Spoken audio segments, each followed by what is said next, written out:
映像が白飛びしてる感じですけど、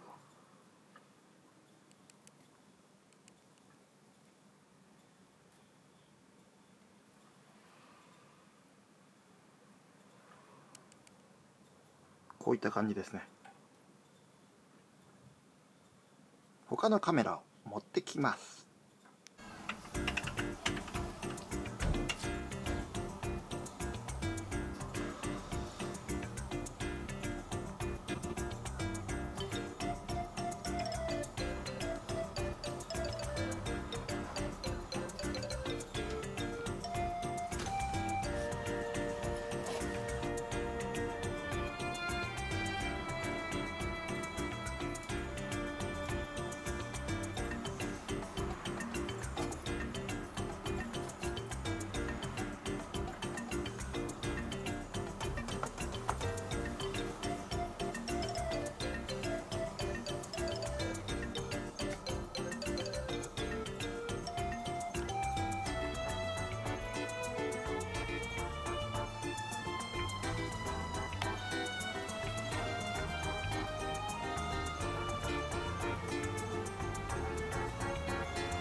モテモテですね。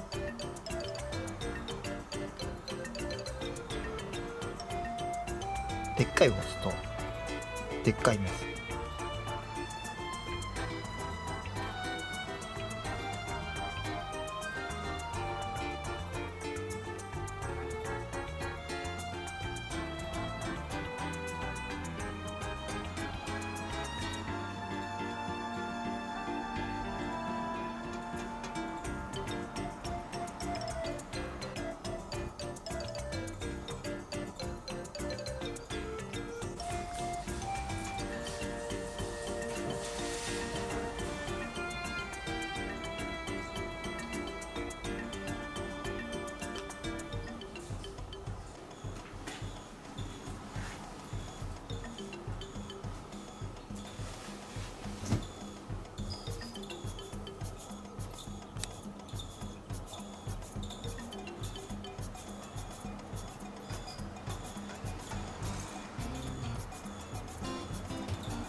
今はっきり猫がいましたけども、逃げましたね。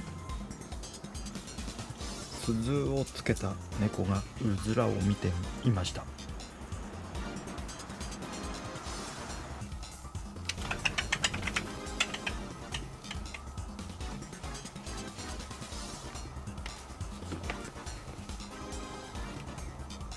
なんか鈴をつけた猫が張り付いてますね。さっきから来てます。ずーっと一日中いますね。